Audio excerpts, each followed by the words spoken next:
but the fundamentals, in my opinion, haven't really changed over the last 30 years. Good animal husbandry, and that applies across all the species. So you can have all the most wonderful new technologies in the world, but if you don't have the basics right, which is animal care, animal welfare, then you're not going to get the performance that you want out of your animals. And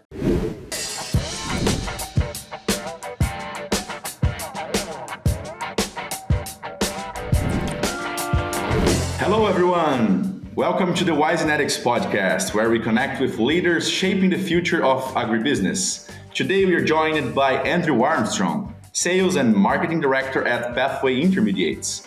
With more than 30 years of experience in the feed additives industry, Andrew brings a wealth of knowledge about global sales, partnerships, and marketing strategies in agriculture.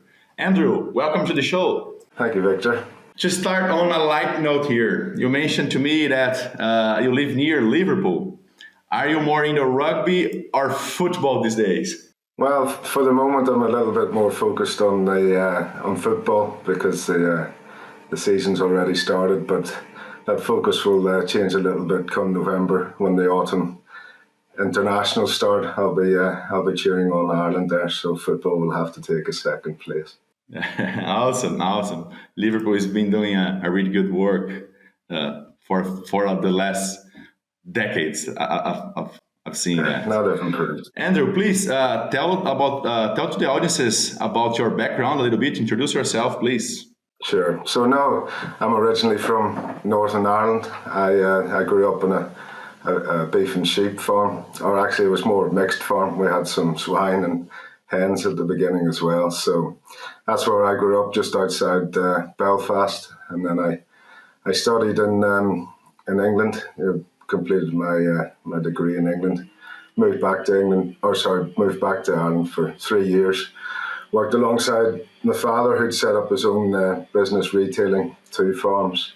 And then I married an English lady for my sins and ended up moving back to where I am now, Liverpool. So started off selling animal feed to farmers in the northwest of England, and that gradually spread into different regions. And started in the feed additive industry back 2007. So moved from compound feed to feed additive.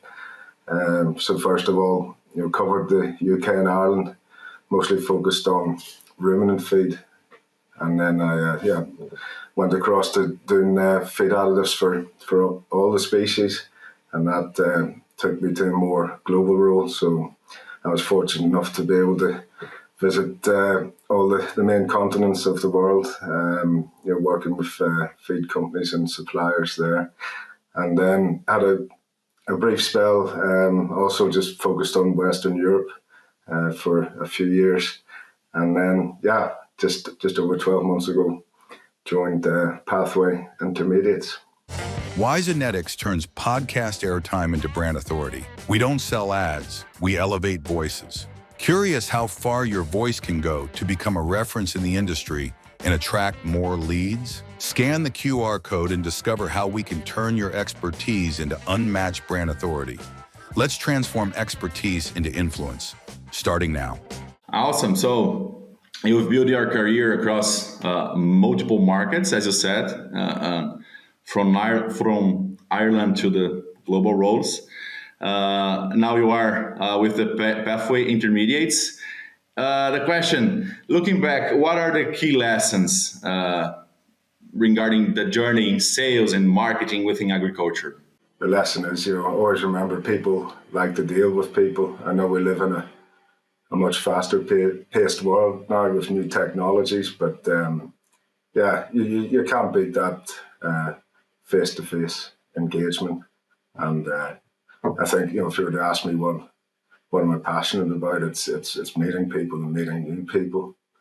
But I think in terms of actual lessons, I don't think, so I mentioned before a lot of new technologies, but the fundamentals, in my opinion, haven't really changed over the last 30 years. The major fundamental being good animal husbandry, and that applies across all the species. So you can have all the most wonderful new technologies in the world, but if you don't have the basics right, which is animal care, animal welfare, then you're not going to get the performance that you want out of your animals. And I think what I've learned as well, there's quite a lot of similarities. I mentioned before I've worked across different species, and I think a lot of people tend to be just focused because in my generation, farming has gone from a mixed enterprise to real specialization. So we may have lost sight of the fact that we could learn from perhaps a swine nutritionist can learn a little bit from a dairy nutritionist, and vice versa. So I would say that's the two main things: people and the main practice of farming never has. It evolves, but it doesn't. The fundamentals don't change. So Andrew, for our listeners who may not know about Pathway Intermediates, could you explain the company's focus and your role within the Easy Bio Group? Yeah, so Pathway Intermediates will be 25 years old next year. It was actually founded back in 2001 by two actual school friends. One was a scientific researcher, and one was had a PhD in fluid mathematics. So, a long story short, they invented a specific molecule which they realised improves the absorption of nutrients by production animals. So, originally they had just wanted to invent small vials of molecules, if you like, hence the term intermediates and the title of the company. But anyway, that very quickly morphed into they had to start their own production factories, and they ended up selling our main brand, all over the world, a product called Lipidol, which that's the brand name of the lysophospholipids that actually David Garnett, our founder, invented. So cut the short, one of their biggest customers was a company based in Korea. So Easy Bio, who have their own integrations, have swine, poultry, and duck, and they were using a lot of our products. So to that extent, they started a joint venture because they were using so much product that made more sense for them to build their own version of our factory that we have in the UK. So they built their own version in Korea. And then, I think it was 2017, that Easy Bio actually bought the majority share in Pathway Intermediates. And that actually, opened up a lot more scope for us in terms of, feed additives. Easy Bio had their own feed additives. But what they took the Pathway Intermediates name and used that, to brand the feed additive division of Easy Bio across the world. So I joined them, as I said, 12 months ago. But so my role, so I look after the sales and marketing for not all the world, because we do have our own entities in North America, China, Southeast Asia. But personally, I'd be responsible for Europe, Africa, South America, Australasia. So a fair chunk of the world, as I think they actually termed it to me when I was interviewed by them. So you are in charge for a lot of land as well. It's a big portion. Awesome. Thanks for sharing it, Andrew. I remember in one of our conversations that you mentioned Pathway was the pioneer in lysophospholipids, and that this innovation originally come from scientific research. My question is, how do you guys position such a unique story in your sales and your marketing strategy? Yeah, no, I think everyone has a story, and I think what we've done, as I mentioned, that David, invented the molecule, the lysophospholipid, over 25, probably more than 25 years ago. So what's happened since then. And I think, we've continued to stay. I mentioned before, okay, we have the wider range of feed additives now, but Easy Bio itself has its own research facilities in Korea and North America, so they continue to develop existing additives and also look at new ones. There's a huge R&D behind the company.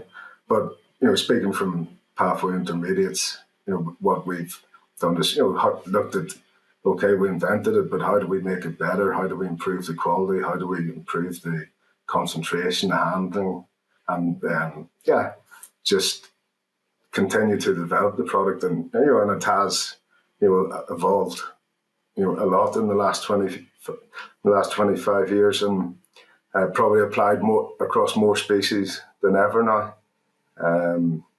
So we can go. The most popular ones we talk about are ruminant swine, poultry, but it's applications in aquafeed and pet food now as well. So it's you can never sit still. You need to continuously evolve. So that's what we've tried to do. You have emphasized the importance of long-term partnerships over transactional sales. How do you build trust with partners in different regions of the world? So I didn't mention that before. So the parts of the world that I look after, as you mentioned, Victor, we do work with partners, and the key to a good partnership is it's long term, because as we all know, agriculture is probably the most long term business in the world. So how do we build that trust? I think we try to be always open and honest with our partners. We try and help each other, because that's the way to build a true partnership.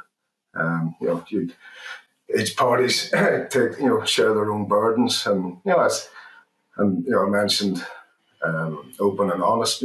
Sometimes that can create some conflicts, but it's like any within anybody's family or friendship.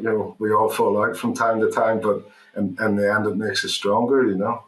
Let's talk a little bit about culture. You mentioned that you are in charge for the Europe, South America, and other regions. The question is, how do cultural and regional differences affect sales and the approaches, like from Europe, North America, South America, and emerging markets like Africa, for example? Sure. No, so there is a broad spectrum. So if we put the fundamentals aside for a moment, so you have, if you like, super advanced parts of the world, or super advanced markets where there's highly evolved techniques in animal husbandry and feeding, etc. And then, like you say, there's other sort of developing markets. But I think no matter what market you're in, it's about distilling the message to something that people can easily understand, because language, that's only one barrier, but people have different ideas, different goals. But again, to be honest, I think if you speak to the people and you understand the fundamentals, then sure, markets are different, but if you have a good relationship with a customer in Australia, it's no different to finding the right partner in Africa, for etc. Because you find the right partner, then they in turn have made good relationships within that market. So it's all so long as you keep it open and honest, then I think you can conquer most markets. Let me explore a little bit about your expertise. It's been a long way in the industry, in the market. You have been working for decades. In your view, what has changed in agri sales and marketing, and what stayed like exactly the same? Yeah, well, I think I've already mentioned the constants. That's people and the fundamentals of animal husbandry. But for sure, what's changed is the way we all communicate now. That's much more faster and more efficient, which that's kind of a double-edged sword because, you can. So say with your existing customers, it's much easier to trade and do business and to, discuss problems and to work together. But then when you think of, improved communication means that everybody's more accessible. So it means that you've twice, three times the amount of people wanting a piece of your attention. And I think that's something that you always, you always have to be mindful of. I often say to my guys, look, what's different about us? Because the guy we're trying to talk to or get the hold of, he'll have 100 people. You're trying to do the same thing, and everybody's got great products, and everybody's got loads of animal data saying, "Oh, ours is the best product out there." But so you've got to be very mindful of the pressures that the people we are trying to talk to have as well. So. Okay, perfect.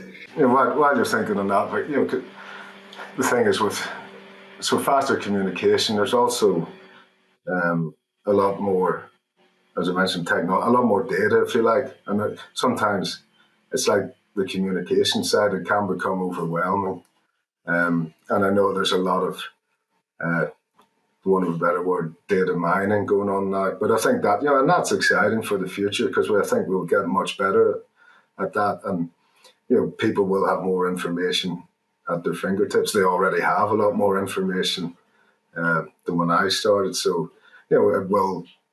I think it's great progress because it makes people or helps people make more informed decisions. And again, that's applicable to be whether it's a developed or developing market.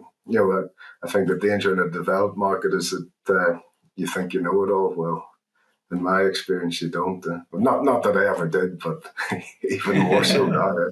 Thanks for sharing it. Let me talk about something that it's like everybody's talking about, which is sustainability. It's like a buzzword today.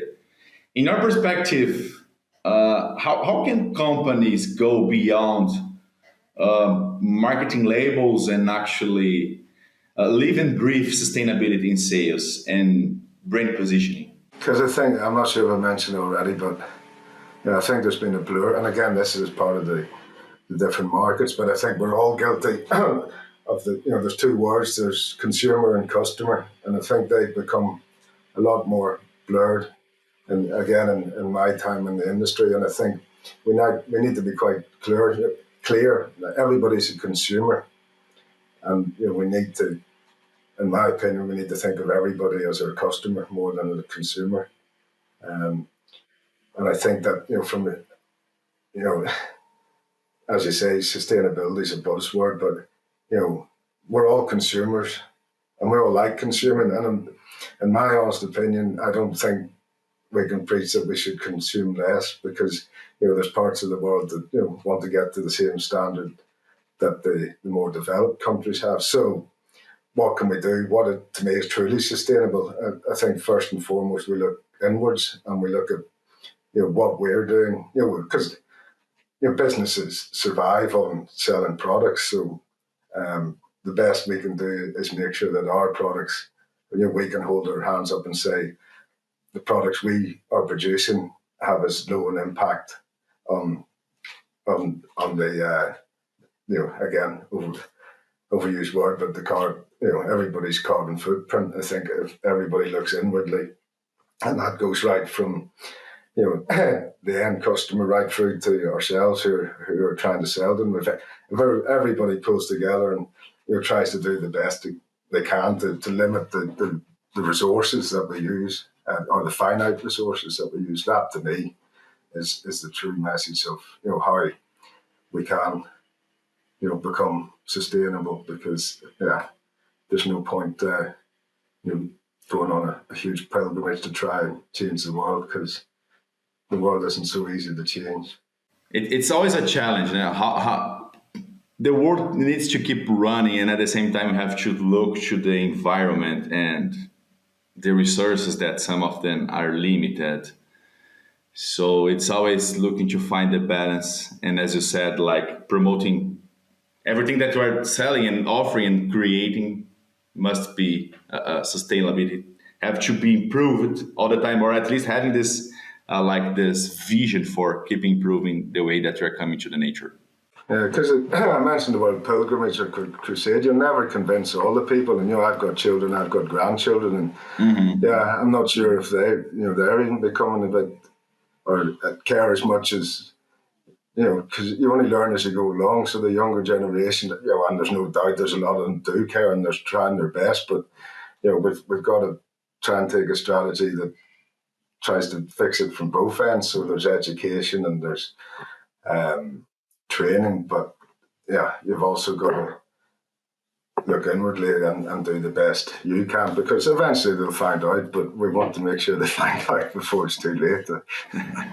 My question is now a little bit about regarding thought leadership. How do you think that in such competitive industry, how important is establishing brand authority in agriculture? And how does Pathway incorporate thought leadership into its global marketing strategies today? No, and I think we've mentioned the word story before. So everybody has a story. Everybody can relate to a story, and so everybody has a beginning, a middle, and an end. But I would say most companies they don't like to talk about their end. They think more about the middle. So, and the middle is a constant process of reinvention. I've already mentioned about development, but it's it's really trying to bring, because I was almost going to say bring new exciting products, but I think what's more important is it's to bring relevant products in, because trying to push things into the market that doesn't really want them, it's not good for anybody. But if you take time to listen to your customers, it also comes back to trust as well, Victor. If you come back, listen to what your customers want rather than trying to shoehorn a product in there. So I would really say the future in terms of brand authority, we tend to focus on what's relevant for our customers, and we try and steer our research and development in that direction. Awesome. Yes, I'd say that it's not hard to create something new, but to create something relevant, it is. Correct. So I think we chatted before. I've just come back from our headquarters in Korea, and I'm really excited about the future and what we have coming. And I truly believe it's relevant to so many markets across the world. So exciting times. Okay, so the markets can wait for good stuff coming. Absolutely, 100%. Awesome. Andrew, we mentioned that you get 30 years of expertise in the market, and I want to move our conversation here to the ending part. I'd say it. So, if you had one piece of advice for young professionals that are entering agricultural sales and marketing today, what kind of advice would it be? So first of all, 30 years experience. I wouldn't necessarily say expertise in the market, but I think probably three things. So, always be yourself, be true to yourself, be ready to do the hard yards. You make your own luck. But most of all, I would say, make sure you have fun, because life's not a rehearsal. So make sure I'm very lucky that I've ended up doing a job that I love doing, and I think if we can get that enthusiasm, and I think that's a great message when people join companies. If the enthusiasm is tangible, it spreads. So it spreads right through the organisation, right through your customers, right through to their customers, and if we're all pushing in the right direction, the future's bright. Yes, I agree with that. One book that changed how you think. One book that's always stuck in my mind, and I read it years and years ago, but it was called The Forgotten Soldier. So it was, it was a true story about somebody's experiences in quite a recent war. But I think it demonstrated to me, it was unbelievable what this individual went through, but just through perseverance and strength of character, I guess, that he persevered. Also rode his luck a little bit, but came through it all. And I think, what do they say? Stress is relevant to the situation, but I just thought it was great because I always just remember that book and think, if you're having a tough day, well, I can think, well, hell, I'm not going through what that fella did, so it's not so bad. Yes, sometimes we got into our problems and we think there's no way out, but sometimes you just look at your side and say, oh my goodness, I'm in a very comfortable position, right?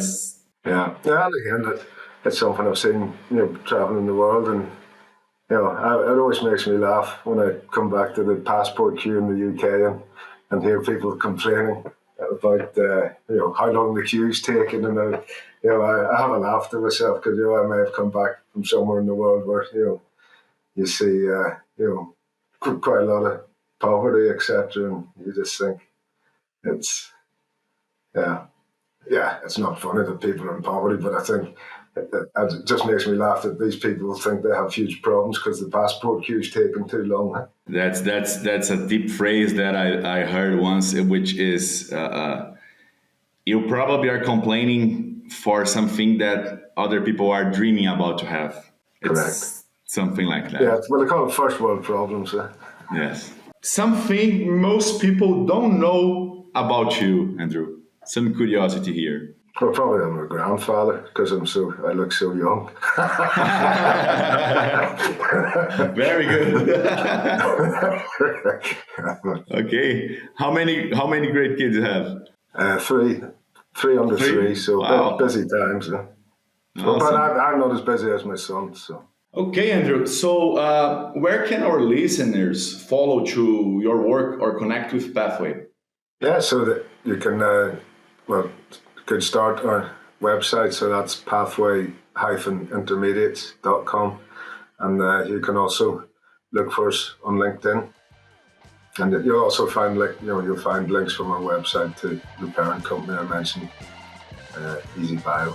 Andrew, I want to say thank you for sharing your insights, for sharing your experience with us. It's been a pleasure having you on the Wisenetix Podcast. No, thank you for the opportunity, Victor. For you in the audiences, if you found today's episode valuable, please don't forget to subscribe and to share this content. Stay tuned for more conversations with leaders driving change in the agriculture industry. Until next time.